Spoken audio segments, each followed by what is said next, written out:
Alrighty, welcome to the webinar, Between the Lines, kindly sponsored by INSEAD Lifelong Learning.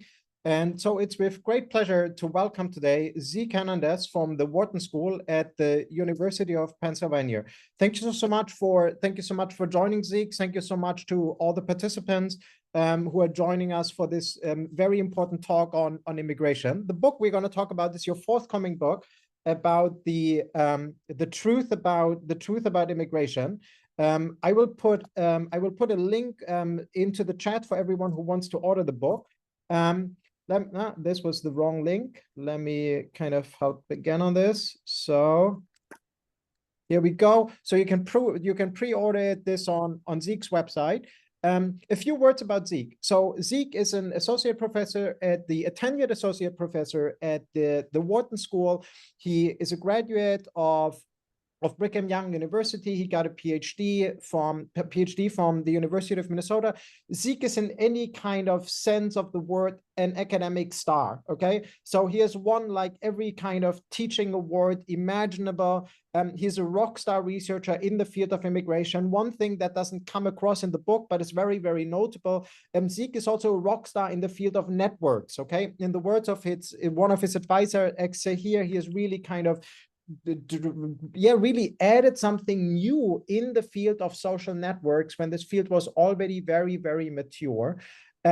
So Zeke has outperformed every expectation and so many in this field on so many dimensions. The other thing which is very, very remarkable about Zeke is incredibly nice. So whenever you talk with anyone about Zeke, everybody always says like, he's so incredibly nice. I've actually talked with a few people who have lost out against Zeke in jobs, who competed with Zeke against jobs. And when they heard that Zeke got the job, they actually said like, oh, well, they have taste. That makes sense. I would have also given Zeke the job. So it's great pleasure to have Zeke. A word on the book. The book is called, you can see it in the background in Zeke's office, The Truth About Immigration.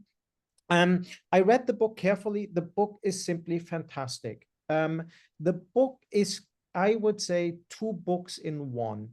It's a very, very thoughtful kind of reflection on his own journey and his family's journey as an immigrant. And I can't say differently.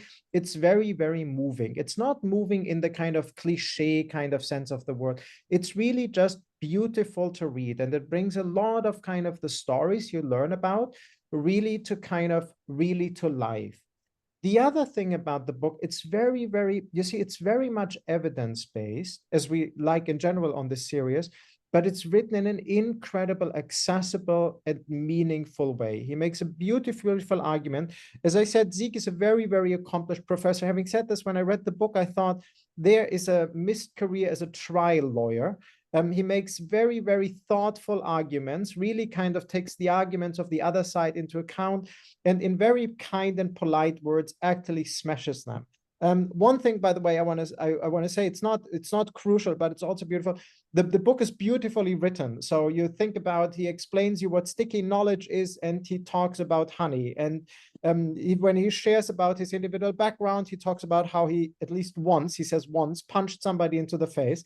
So you actually learn quite a bit of things about Zeke, about immigration. Zeke, thank you so much for coming. What motivated you to write the book? Well, first of all, Henning, that's such a nice introduction. I don't know that anyone can live up to everything you said, but I'll aspire to live up to what you said. So thank you, and thanks to everyone in the audience. It's amazing that so many of you showed up. To answer the question, what inspired me to write it?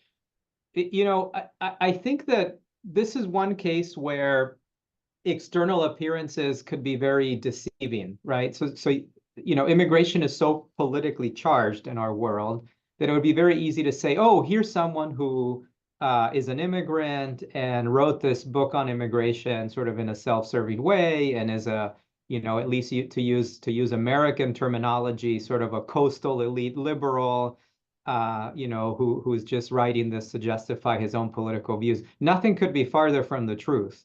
The real story is, I was in graduate school looking for a dissertation idea. I was very interested in understanding how firms expand internationally And I stumbled across the idea, a very simple idea, that perhaps the movement of people across borders, that is immigrants, might have something to do with the movement of businesses across borders and where they invest and how successful they are.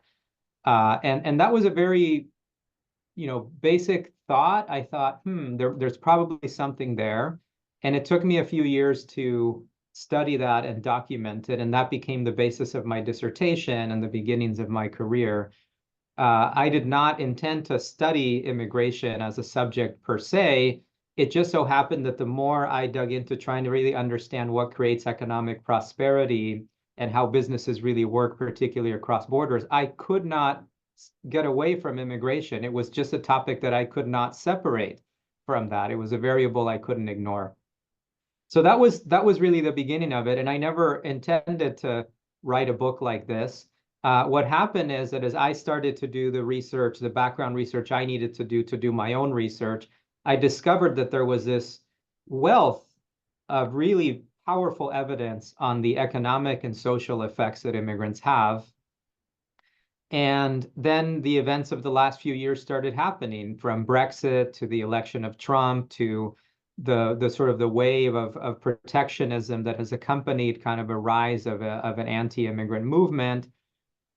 And I was so struck between the difference between sort of the popular narrative and what the average person thinks. I'll say one more anecdote and then I'll finish, which is I just started getting invited to give talks on immigration by all kinds of groups. So the first group was the Rotary Club of Lancaster, Pennsylvania, which is a very, local group, very conservative group in the heart of Pennsylvania.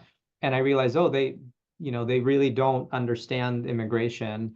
And I thought maybe it's because they have a conservative bias. And then I was invited to speak to alumni of Columbia University who are very liberal and are in the heart of New York, and they equally misunderstood the issue. And I started speaking to groups of business leaders, church groups, congressional staffers in charge of immigration policy, and there's this widespread misunderstanding. So the motivation came from realizing, boy, there's a huge disconnect between what we know from the evidence and what people believe. The result is this book. What is that disconnect, Zeke? What is it that what the evidence show and what of kind of the layman belief is, so to speak, about it? Can you outline that gap a little bit? You bet. Yeah, so the way I put it is that there are two dominant narratives about immigration. I would say in every country that receives a meaningful number of immigrants. And that's what I call the villain narrative or the victim narrative. Okay. The villain narrative is probably one that you're all familiar with. It's the idea that immigrants are hurtful to us. They steal our jobs, they undermine our culture, they create safety problems, they commit crimes, etc. And that narrative of immigrants as villains has been very politically advantageous, actually quite politically effective, even though it's not true, but very politically effective. The problem is that the supposed counter narrative is actually not a counter narrative, and it's what I call the victim narrative. Okay, the idea that immigrants are these poor, needy outsiders. In the United States, the imagery of the Statue of Liberty, bring me your tired, your poor, huddled masses. So these are outsiders who need our compassion. And even if it costs us a lot as a society, we should do the morally right thing and let them in. And that message is very moral, and it's not, the morality of it is not inherently wrong, but it's actually also an incorrect message. And it turns out that the villain and the victim narratives can both be true simultaneously. They don't counter argue each other. So then it comes down to the politics of, do we favor insiders or outsiders, which is losing politics for those who favor the outsiders. Both of those are wrong. The disconnect is that when you look at the hardcore evidence, right? So you look at the empirical facts, this is not anyone's opinion. Immigrants are overwhelmingly positive for everything that you want your community to be prosperous. So you give me whatever's on your wish list. Do you want investment? Do you want jobs? Do you want new businesses? Do you want new products and technologies? Do you want safety? Do you want national security? Do you want cultural vitality? demographic balance, whatever it is that you want. And we all can agree that those things are good for the prosperity of the community. Immigrants contribute positively to all of those things. And I'm sure we'll go in our conversation into each one of those bullet points that I just listed, but that's the truth, right? That's why the title is The Truth About Immigration. And it's in contrast to those two narratives, both of which are incorrect and have done us a huge disservice as nations and as communities.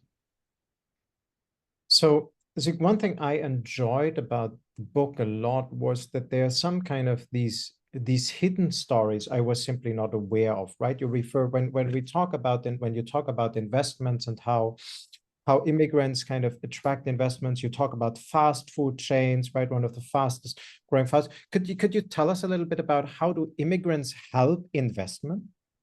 Yeah. I'm glad you started with that one because, selfishly, it's what a lot of my research has been about. But I do want to emphasize what you said. I'm sure we'll talk about a lot of facts and figures, but the book is very story driven because it's written for the general public. So here's the story. So one of the fastest growing restaurant chains in the United States is a company called Pollo Campero. Pollo Campero. It means country chicken. You can think of it as a KFC, kind of a fried chicken type of place. That restaurant is the chain is from Guatemala, okay, Central America. And it's the most popular fast food chain in all of Central America. It's so popular that before Pollo Campero expanded into the US, flights from Central America to the US would stink of chicken. Why? Because if you were traveling to the US to visit friends and relatives, it was obligatory to bring chicken from Pollo Campero. And if you didn't, like, people wouldn't let you in, okay? And so, my favorite anecdote from that is that this woman carried 1,600 pieces of chicken on a plane for friends and family. I don't know how she managed to do that, and sold them at a profit, right? And I mean, this is like cold, stale, old chicken, and that's the extent to which it was so popular. So anyway, so seeing kind of this trend, the restaurant owner said, well, maybe we should expand to the US. There's a market there for us. So they did. They expand to Los Angeles first, and they think, hey, if we make $1 million in about a year, that's not in profit, but in sales, $1 million in sales in a year, we'll be fine. They make $1 million in about 58 days, which is a record for the opening of any fast food restaurant in the US. And then they keep breaking that record as they open in other parts of the US. And they expanded pretty rapidly, and they're still actually growing quite fast. And they tend to go into communities that have immigrants from Central America or Latin America, but they end up selling their food to the native population. But here's the connection between immigration, investment, and jobs.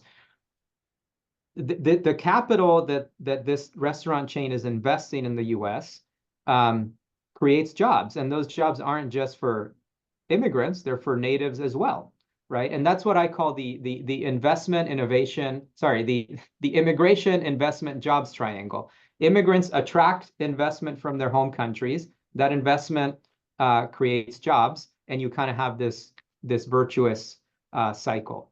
And that's not just an anecdote. That's something that we have documented in the US, in Europe, in Asia. Where immigrants go, capital investment follows, and that investment creates jobs.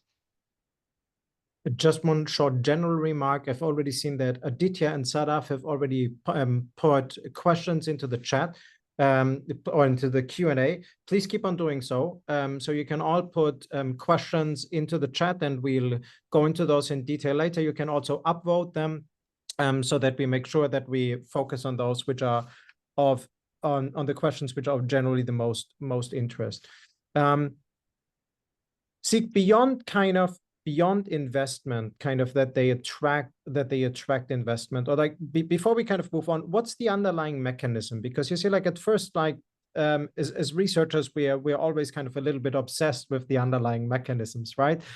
So what's going on basically? You put let's assume we put like a bunch of immigrants randomly somewhere in some part of the country. How do they attract investments? What's the mechanism? Why is this happening? Yeah, that's the right question. And by the way, I want to emphasize this is a causal effect. This is not just a correlational effect. That is, we've studied it in cases like you said, immigrants from certain countries arrive randomly and they attract investment. Why? I think you can boil it down. It's a little simplified, but to two reasons. One is information, the other one is trust, right? If you think about the risk and uncertainty involved in making a foreign investment, right? And any company, and whether it's a restaurant or a high-tech firm or any firm, there's a ton of uncertainty when you're going to put your investment capital in a foreign market, right? You don't know the market well. You could get taken advantage of by suppliers or other investors. And so what immigrants networks do is they create essentially this inner country network and that's why you said I study networks, so there's a network mechanism of relationships that provide information about investment opportunities. They create trust, right? And so these immigrant communities become the first customers, the first employees, often the first investors that make it easier, that kind of grease the wheels of foreign investment. And then as a firm gains experience and foothold in the market, over time it needs the immigrant community less. But that's why it happens. And it's not just immigration. Anything that gives you better information and more trust in making that investment is going to increase investment across borders. What Zeke is, so we've talked about investments. You've already kind of alluded to jobs. What is another kind of thing that immigrants bring to a country? Yeah, I would say innovation. And innovation very broadly writ, okay? One of the distinctions I make in the book is between what I call highbrow and lowbrow innovation, okay? So because immigrants often bring high levels of skill, they're involved in highbrow innovations like patents. So to give you a statistic, in the United States, immigrants are 16% of inventors, 1/6, but they're responsible for 36% of all patents. So they more than double their share of representation is what they're responsible for in patents. And what's powerful about that is that it's not just that immigrants themselves are the inventors. They make native inventors more productive. That is, natives invent more because they collaborate with immigrants who bring different ideas and skills and ways of doing things. And this is not just true in the US, this is true in Europe and everywhere that innovation at the patent level has been studied. And so, and then often those high-tech inventions end up resulting in high-tech startups, so new businesses, new products. We're having this meeting via Zoom, right? Zoom was the product of Eric Yuan, who was an immigrant that came to the United States. We would not be having this meeting without the innovation that an immigrant introduced into our economy. But then we also have lowbrow innovations, and lowbrow innovations are what we really take for granted. We don't realize that so much of what we do, so much of what we eat, so much of what we spend our time on, so much of what entertains us is the product of people from different backgrounds who just introduce new things, right? So one of the things that you could think of it as a thought experiment is just kind of imagine walking through the aisle of your supermarket, your favorite store where you buy food, okay? And now think of the things you buy routinely, and now eliminate the things that were introduced by foreigners. And I would say that for most of us, that's at least half of what we buy routinely. You see, this was shocking to me. Like you do this thought experiment in the book, right?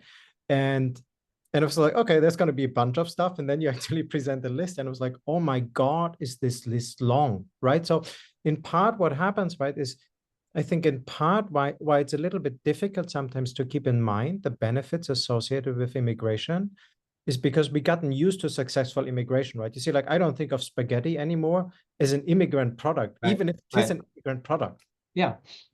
Right. Yeah, exactly. But everything, but it was exotic at once, right? Like it's actually funny if you can go just Google online New York Times first review of pizza, and it's very amusing to see how the New York Times reviewed pizza for the first time, and it was this exotic food, right? And it mentioned kind of the owner of this Italian restaurant that was the first to sell pizza. And it's also things that you do, like think of the sports you enjoy. Odds are that if you like sports, that sport has, you can trace it back to some immigrant that introduced it at some point in the past. And so much of what you do exists just because, you don't just want innovation on the supply side, meaning technology and skills that people bring, but also on the demand side, things that people consume, right? And so immigrants have what I call this remix effect on the demand side of the economy, that as they come and they interact with natives, their tastes and preferences kind of mix and mingle, and you pop out come these recombinations of totally new categories of consumption. And so some of the most dynamic economies in the world are just those who have, ever evolving categories of consumption, which is what you get from people that don't just increase the size of the population, but also the variety of the population. You see, the consumption benefit is, and you quantify this in the book, right? Like in the case of the United States, that immigrants basically bring trillions of dollars of consumption power. So you can't help but thinking like, wow, if we now had like a magic wand and take all immigrants out of the country would basically collapse in terms of like, not just in terms of supply chain and innovation, but also in terms of just the pure consumption. Yeah. Zeke, what is again, my question for the mechanism, because I think it's helpful for the understanding. Why is it that immigrants help innovation so much? Not only that they bring innovation, but that they also make native inventors more innovative.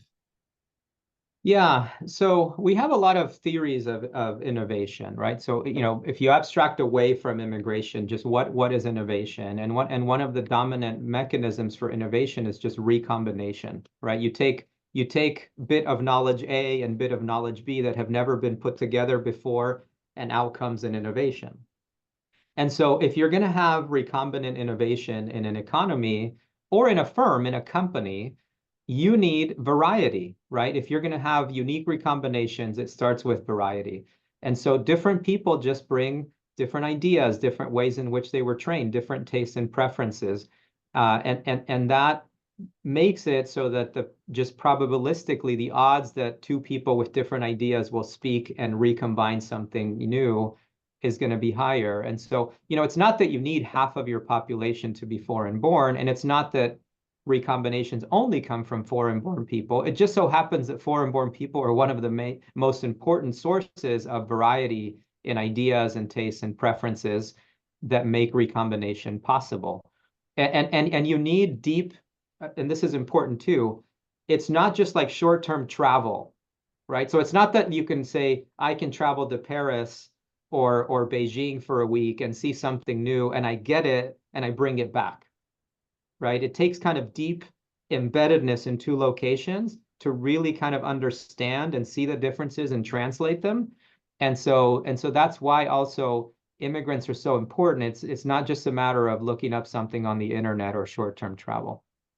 You refer to like my colleague at INSEAD, Gabriel Zolansky, kind of is co-responsible for this term sticky knowledge. Yeah. And you point out how this knowledge is really sticky, and so you need to familiarize yourself with it for a long time, because before you can kind of transfer it. You see, one thing which was, I teach classes on entrepreneurship, and in the class on entrepreneurship, I have a short section on immigration, but for some reason, it was never kind of so clear to me until reading the book, what is the underlying mechanism, how important it is, right, that you bring these kind of ideas from somewhere else. See, two kind of more controversial issues about immigration, which I think are very worth kind of tackling. Yeah. And the one is jobs, and the other is kind of three, I would almost say. The one is like, to what degree does this cost society, right? You talk about the public coffers in the book, yeah. and also crime. So maybe we can talk about kind of the societal costs of innovation, to what degree immigrants take jobs away, and to what degree this is kind of associated with crime, because I think these are like three of these hot button issues where people would often say, oh my God, right? I remember how Donald Trump started his first presidential campaign, and he basically referred to a lot of Mexicans as rapists. Can you say a little bit about these kind of three hot button issues? We can tackle them one by one, but this is what I would love to go into a little bit. Yeah, you've hit on the holy trinity of the anti-immigrant movement, right? It's those three Hey. things, right? And so, and by the way, let me joking aside, because I'm sure that there's people here who have those concerns about immigrants. By the way, and I think it's important for me to preface my answer with this. So did I, right? So did I. So the opening line of the book is this: the opening line is, you know, you're going to steal a scholarship, a job, and a girl from a deserving American, right? That's something that an American friend told me when he found out I was moving to the U.S. to study and possibly to stay, which I ended up doing. And I thought, you know what? He's probably right, because my prior on immigration was that it was probably good for immigrants, not so good for natives. And so I get it. You don't have to, you don't have to be a Trump supporter to have these concerns, okay? And so I think one of the great surprises is that none of them are valid. In fact, the opposite of them is true. So let's start with jobs and wages. There's a very basic lay theory of the labor market where if you have, say, 100 people in an economy and 20 move in, right? All of a sudden you have the zero-sum competition for jobs. Okay, and therefore the wages of those 100 people that were there are going to go down, and some of them might lose out on jobs. And that's because most of us have, I'm saying the kind of the average person has kind of a high school level understanding of supply and demand, right? Because it's true that if you have 100 people and 20 come in and nothing changes, right? You have a shift in the supply curve, in the supply of labor to the right, wages are going to go down. But that's not what happens when 100 people move into an economy, because you see, people are not like most other resources. People are not a limited resource. People do a lot of things. So when you have 20 more people into that economy now has 120 consumers, not 100, right? And so those consumers need entertainment, they need food, they need housing. And so demand for all kinds of goods and services goes up, which means that businesses locally have to hire more to keep up with increasing demand. And we have very good evidence of that, not just in the US, but all over the world. The other thing is that lay model of the labor market assumes that a worker is a worker is a worker, meaning it doesn't matter if a worker is native or foreign, they're identical. They want the same job, they bring the same skills, they do the same things. But we have also very good evidence to show that that's not the case. Immigrants and natives are not perfect substitutes in a labor market or in a firm. They do different things, in part because they want different jobs.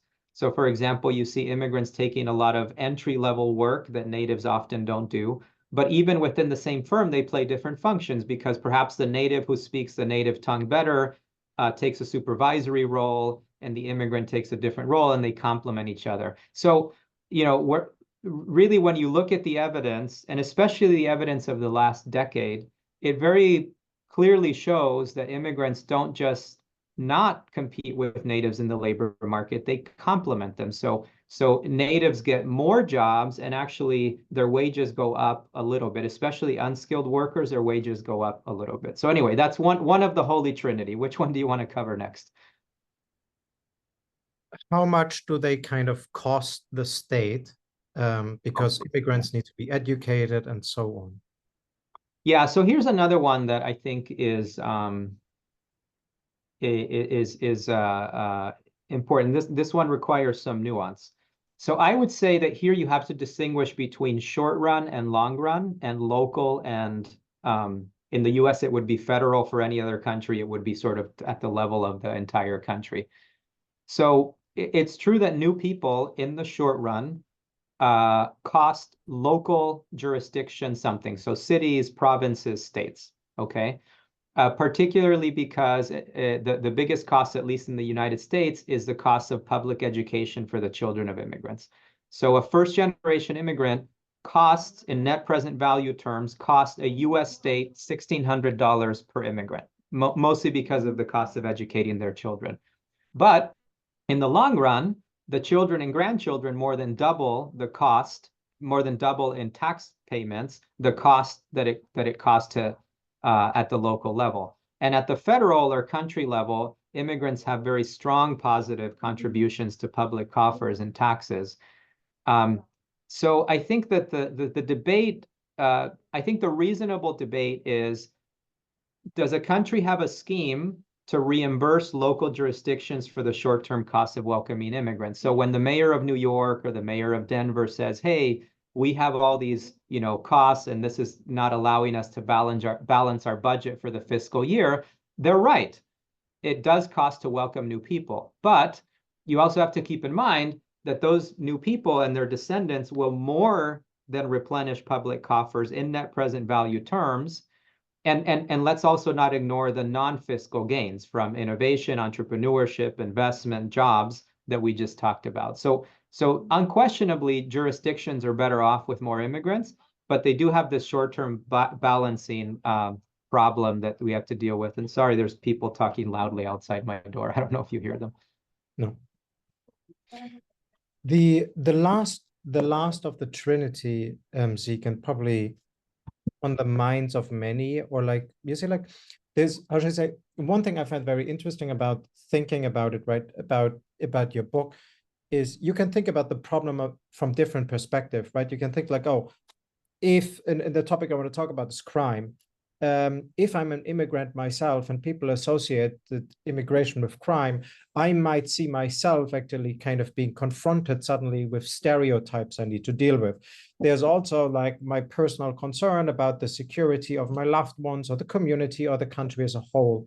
Can you say a word about the effect of immigration on crimes? Yeah, so this one I think can be a shorter answer because out of all the hot topics on immigration, this one has the clearest answer. Immigrants commit fewer crimes than natives, period. That's it. It's very straightforward. You can look at all the crime statistics. They do not commit more crimes. Okay. Immigrants commit crime like anyone does, any population. You slice the population by any group, and there will be a subset of people in that group that will commit crimes. So, this is political season in the United States. You're 100% certain to see an ad that goes something like this. They'll show kind of a dark, grainy image of usually a young man, and they'll say, oh, so-and-so was an illegal immigrant. He crossed the border and he raped and killed, usually a young woman. And it's terrible. And yes, that event happened, but it turns out that the rate of criminality, whether it's violent, property, drug, whatever kind of offense, you name it, is the lowest for undocumented immigrants, followed by legal immigrants, and then the highest is for natives. So immigrants just commit fewer crimes, but it just plays so well politically that it's just easy to emphasize these scary stories. A study, I'm sure many of the audience here is in Europe. A study that I found very enlightening is a study that was done in Switzerland. There was a proposal to ban minarets in mosques. And there was this referendum that was done to vote on whether minarets should be banned from mosques. And it turns out that the whole campaign wasn't about architecture. It just emphasized how Muslim immigrants commit more crimes than non-Muslim immigrants. Turns out that that's not true, but that campaign message managed to do it so that proposal to ban minarets passed in Switzerland by about 7 percentage points. So it plays very well, even though it's not true. There was a part in the book, Zeke, which I first highlighted in yellow and then I kind of framed it with my pencil. Because one thing you do in the context when you refer to that study is that you also point out a statistic, which I think is also from Switzerland, that crimes of immigrants tend to be over-reported. So you just said like it plays well politically, but it also seems to play well in the media, that crimes by immigrants are way more reported than crimes by non-immigrants. Yeah, so in the Switzerland study, in Switzerland, crimes by immigrants are twice as likely to be reported than crimes by non-immigrants. But in the lead up to that vote, that ratio turned to 4 to 1, 4 to 1. So the media reported crimes by immigrants 4 times more than crimes by non-immigrants. And it's just kind of silly, right? I mean, what use is the information of where someone was born just in general, right? I mean, if the media reported all crime the way it reports crimes by foreign-born people, it would say,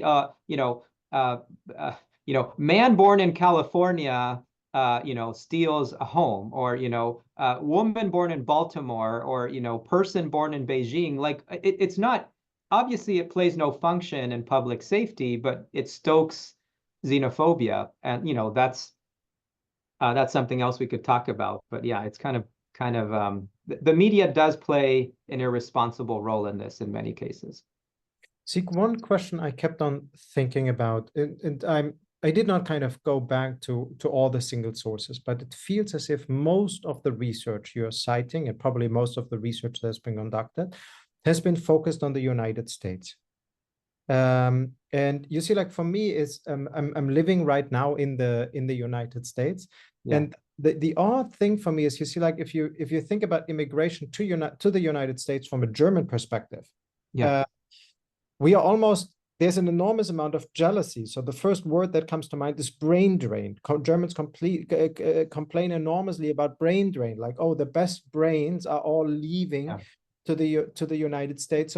So there's something very odd about, right? Like on the one hand, Germany seems to be afraid of losing very good people, and the US seems to be concerned about, like, oh my God, all these immigrants. The part, however, I would like to dive into is, to what degree do you think, or do you know whether these findings you have in the book, which seem a little bit US centric, also kind of transfer well to other countries? And the reason why I'm asking is just to contextualize it a little bit more. It seems as if the US, even if the US is critical towards immigration, is actually in a fantastic kind of position to benefit from immigration. Yeah. And in the way it's set up its societal system, and the way it's geographically positioned, in a way, I would say Germany, for example, is not. But feel free to correct me. So that's really what I'm curious about, is to what degree do you think do these findings generalize towards other countries? Yeah. It's a fair question, and I'm glad you asked it. You're right that the US has the highest number of immigrants in the world by far, and historically, and I think even currently, it's fair to say probably benefits the most from immigrants. So if we were talking about the level or the size of effects, my perception, my sense is that the US kind of gets the biggest quantity. But qualitatively, in terms of, does the investment affect, does the innovation affect, does the effect on jobs and wages, do the statistics on criminality, do they apply to other countries? The short answer is yes. By and large, they apply to every large immigrant receiving country. So Western Europe, Australia, increasingly countries in South America that are receiving Venezuelan immigrants, which is kind of a new phenomenon. We see the same benefits. Of course, the US has a lot of other advantages in terms of its labor market size, certain institutions, the presence of higher education institutions, et cetera, that supercharge the benefits we're talking about, right? So anyway, to repeat myself, the benefits continue to apply outside the US, just the magnitude might be smaller. Yeah. Gotcha. The book has, and I'll come, by the way, I will switch more. I already kind of start featuring some of the questions in the Q&A, but Yeah. if you want to kind of upvote or put additional kind of questions in there, please feel free to go ahead.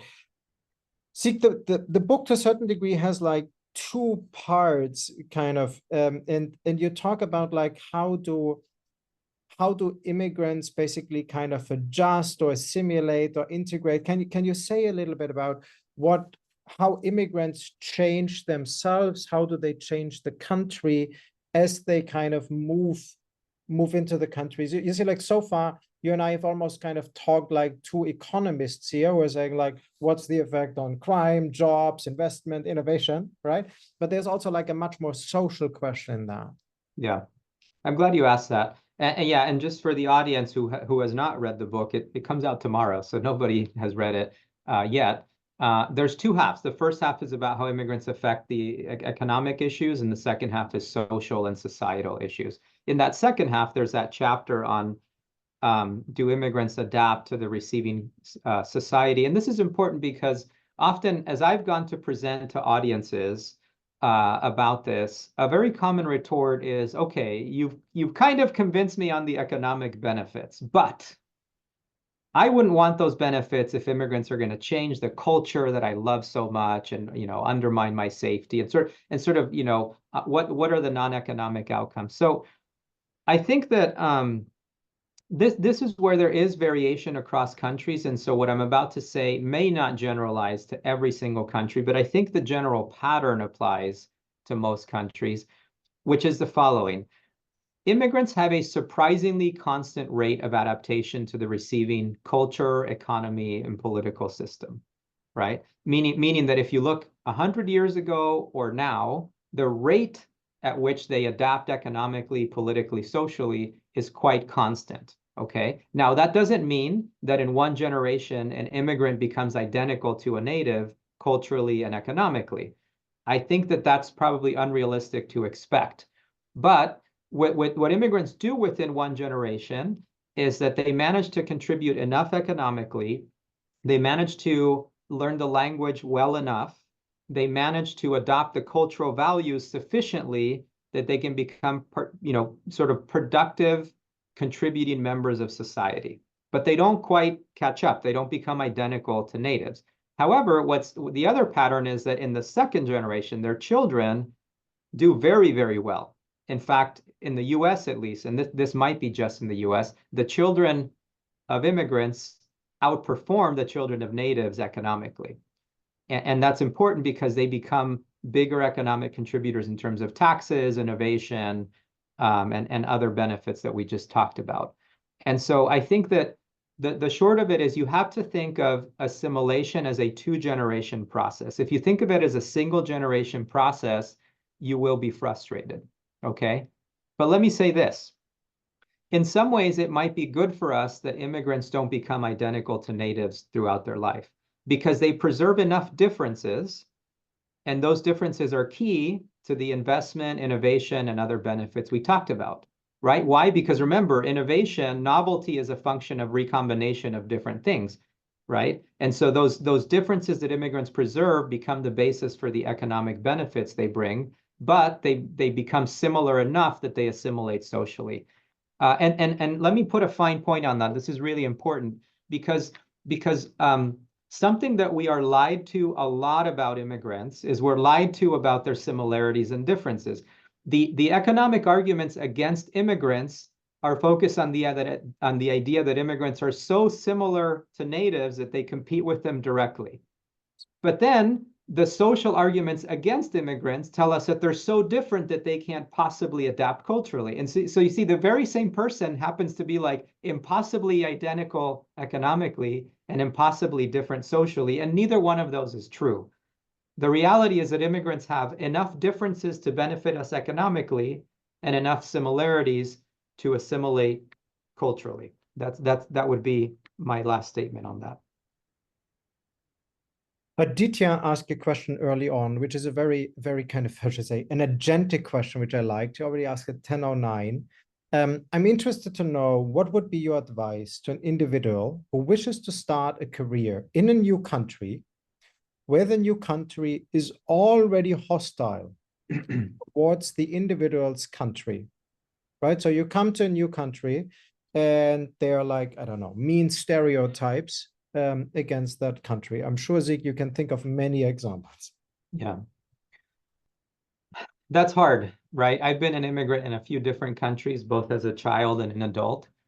And I understand the difficulty. I don't know that I have a very easy solution, but let me tell you at least about one study, one bit of evidence that I found surprising.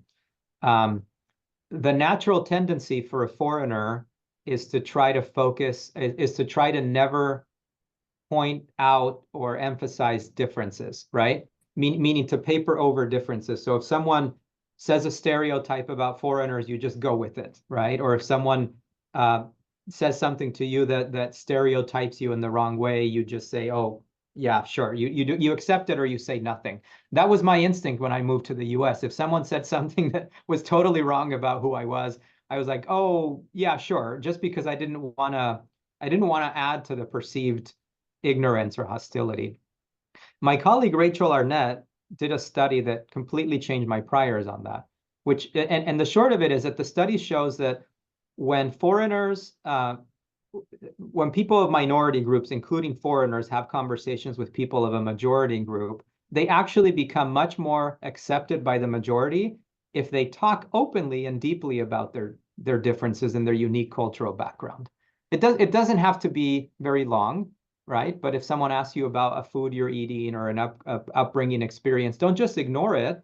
Actually lean into it, talk about it. It turns out that ends up leading the member of the majority group to respect you and feel like they have more to learn from you than if you just kind of don't say anything. And now I understand why, because if you don't say anything, they think, oh, my stereotype must be correct, right? You don't give them an opportunity to update the stereotype. So talk about your unique background. You don't have to be talking about being foreign 100% of the time, but when the opportunity comes up, be very open about the differences you bring, and that will lead to better cultural understanding.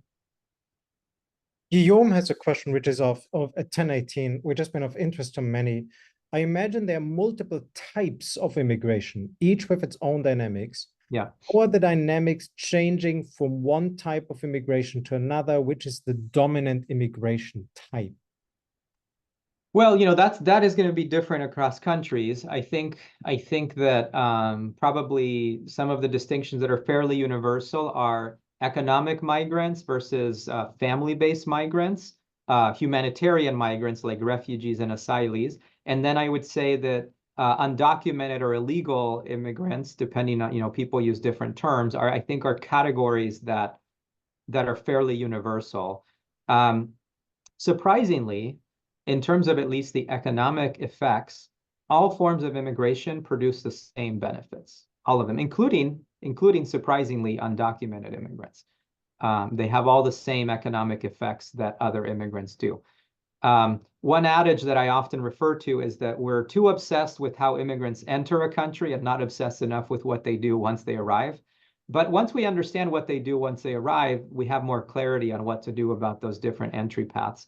I would say that when it comes to humanitarian immigrants, refugees, and asylees, a lot of that depends on the policy that the country has.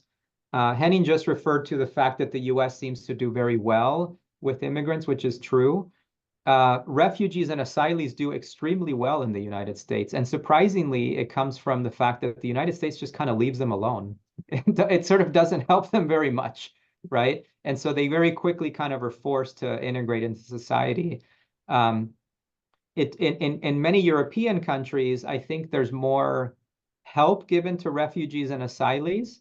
But surprisingly, that actually ends up hurting them, and it ends up hurting the countries that welcome them, because they tell them, well, look, we don't want you to work or do anything for the first, I don't know, 1, 2, or 3 years. Just focus on, learning the language. You can't get a job. You can't go out and make new income. You must live in this housing we've given you. You may not move. And by limiting the freedom of those refugees and asylees to just start interacting with the economy and the society from the get-go, it actually limits their contributions quite a bit. And so this is one case in which the US has better policies, and in other ways the US does not. The US has worse policies, for example, to manage irregular immigration than I think many other countries do. I don't know if I totally answered the question, but that's what came to mind. Ashok just asked a question. Do you see a gender bias against immigrants in various countries? So does gender play a role? Gender didn't pop up in the book, Zeke. Oh, gender. Unless I'm mistaken, but I didn't. Yeah, I don't know. Gender doesn't really come up. I think in part of it just because the book already covers so much. It was just, it would just be overwhelming. There isn't much research on it, to be honest. So I think some of it is just that I haven't seen much research on it, or at least much really good research on it. So there probably are. What I don't know is if those gender biases are unique to immigrants, or they're just gender biases, period, whether someone's an immigrant or not. So good question. I don't have a good answer to that. Zoe Keenyas asked a question, which is related to kind of your being as a scholar, so to speak. So thank you for sharing with us. I'm curious about how you manage the resistance or reactance to the science you share in very conservative circles, where the misunderstanding about immigration is more motivated than just misinformed. Yeah. How do you deal with it? See, Yeah, what's kind of the responses you get and how do you cope with them? yeah. I mean, look, I think that there's a group of people, and this is true in every country, for whom immigration is just an issue that is not about facts and evidence anymore. It's become about slogans and it's become about winning political points.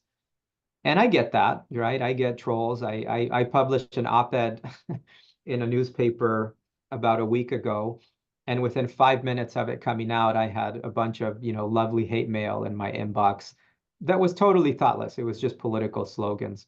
I would say with people like that, I don't engage because they don't want to engage. They don't have the intent to engage. They just, you know, it's not worth it. Now, having said that, I think we do sometimes we do over label people who have skeptical questions about immigration. And one of the reasons I wrote this book is because I want to take the questions seriously. Skeptics have good questions, right? They are good questions. They're valid questions. And I think there is a subset. And one thing I discovered is that there's a large subset of people who have those questions who really want to hear the answers. And they're just not used to getting them, right? They're used to just getting slogans back. So, for example, if someone says, well, you know, the immigrants we're getting lately are of lower quality than the immigrants we had in the past, right? That's a very common statement, right? It would be very easy to say, oh, you're just a racist. And what have you done when you say that? You completely kill the conversation. When, yes, there are racists who say that, but there are a lot of non-racists who say that, who just, they really want to know the answer and they're concerned or they're repeating something that they're misinformed about. So what the research tells us, and what I try to do, is that before jumping into myth busting, right? So, oh, well, here are 5 facts that are busting your myth, is start with shared values. You start by finding the value you have in common. So, for example, when someone says, oh, these illegal immigrants are coming and stealing our jobs, instead of saying, well, you're an idiot, you're wrong, here's what the data says, the first thing is to say, to get at the value behind that. And the value is a good value to say, well, look, I think we can both agree that we want an economy that produces jobs for everyone, right? We want an economy that creates prosperity that's shared, that's not zero-sum prosperity. And I think once a person feels like, yeah, that's really what I'm after, then you can say, okay, well, look, it turns out that the evidence suggests that we can get exactly what you want. Maybe not the way you thought we would get it. And so I think if you start with the shared value, that's the way I deal with it. Yeah. Sadaf asked a question which highlights an important feature of the book. Sadaf asked, the anti-immigrant sentiment is mostly concerned with illegal immigration of low-skilled immigration. Do you differentiate between legal and illegal immigration in your book? Yes. And I'm glad that came up because that is usually the number one question. And so I have two entire chapters dedicated to the issue of illegal immigration. I don't have time now to go through all the content in those chapters, but let me say at least 2 things.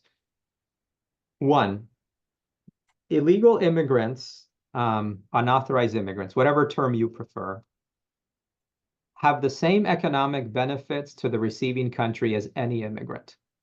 Okay. I know that at first that seems surprising, but that is true. The economy doesn't care what the legal status of someone with a new idea, a job, a skill is. If anything, their undocumented status limits their economic contribution. A simple example I'll give you. My barber, the guy who cuts my hair and tries to not make me look too ugly, he's an illegal immigrant. He's actually really good at what he does. I mean, you wouldn't know it from looking at me, but he's won a lot of awards. He's like a very good barber. Okay. One day he was cutting my hair and him and I have become good friends. And he said, my dream has always been to start my own barber shop. I have $200,000 saved, ready to invest when I open my barber shop. But I can't do it because I don't have the legal status to own my own business. And I just about fell off my chair, right? Here's like someone that is usually considered unskilled, who has $200,000 in cash ready to invest in a business. And stories like that open your eyes to the fact that there's many people like that who are making valuable contributions, but those contributions are limited, that there's a ceiling on them because their legal status doesn't permit them to contribute everything they could. Now, the second part I want to say about this is we can all agree that unauthorized and irregular immigration is bad. Like I don't think it's a good thing, right? Even though immigration is a good thing. But I think where the data shows something very different than the popular narrative is why it happens. Unauthorized immigration happens when the supply of visas in the system is below the demand of people that the economy and the society needs. It's a supply and demand mismatch. And in the US, that mismatch is so large that you get this black market for people who come to work and do jobs and do the things that the country needs. Right? It's a little bit like setting a speed limit of 20 miles an hour on a superhighway. You're going to get people that speed not because they're evil, because the system doesn't make sense. So I'll give you just one statistic. The US loses 700,000 working age people to death every year. 700,000 working age people. That's not retirees. That's 700,000 working age people that die every year. The legal system in the US doesn't even allow 500,000 new workers into the economy annually. So we're not even replacing the number of working age people who die, let alone all the new people the economy needs as the economy grows. So when you get a mismatch that large, you're going to get irregular immigration. I think I'm going to stop there. I do encourage you to read the last two chapters of the book on that. Enrique and Mateusz have asked, both have asked very similar question, and they're asking about the role of business in all of this. What can business do? How can business benefit, so to speak? But what is the role of business in this debate, Zeke? It's at the core, right? I mean, this book is not written as a business book, but a business leader should find it essential for this reason. When we talked about all the gains that immigrants bring, right? Whether it's innovation, investment, all the things well, where does innovation actually happen, right? Who makes investment? Who hires skilled and unskilled talent? It's not some abstract entity, it's a business, right? It's a business either that the immigrant works for or a business that the immigrant started, because immigrants are 80% more likely than natives to start businesses. And so the way that immigrants make their mark is through business. And even on the social side, where do immigrants spend most of their time? Like, meaning, where does social assimilation happen? It happens inside an organization. It happens as immigrants work. So businesses are where immigration really makes its mark. That's where where the rubber meets the road, to use an analogy. And so I would say, that's why you have a business school professor writing a book about immigration. Business is the way that immigration benefits all of us. Zeke, it's 10:58. We have I want to kind of stop on time, otherwise I lose my German passport. We have in many ways this has been about passports. I highly recommend the book, The Truth About Immigration. You can buy it on the website we posted. You can obviously also buy it on Amazon and in your local bookstores and so on. I have done yesterday, I tried to explain to my 7-year-old son what immigration is. And so we ended up talking about, he has two favorite soccer players, Kylian Mbappé and Lionel Messi. And I pointed out that Lionel Messi has been an immigrant for a very long time. And so my son Hector started being in favor of immigration. And then we talked about Kylian Mbappé. And Kylian Mbappé is French, has grown up in France. And he pointed out, but he's not an immigrant. And then he said, like, but he's probably going to leave to Real Madrid right now.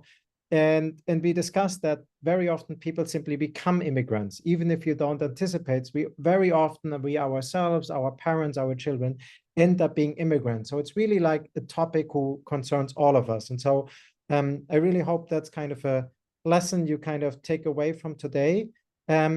Otherwise, I hope to see you again.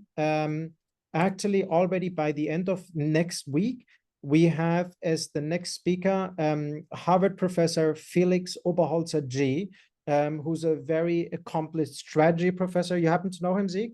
Yeah, he's great, super bright. You don't want to miss that. So I just posted the link in the chat. So I hope to see you when we interview Felix. Zeke, thank you so much, and congratulations on a fantastic book. 3 pieces of advice. First, buy the book for yourself. Second, buy the book for a friend of yours. And third, follow me on LinkedIn. As you know, there are 400,000 thought leaders on LinkedIn, but just one Henning Pisunker. On that note, see you in the not too far future. Bye. Take care. Thank you.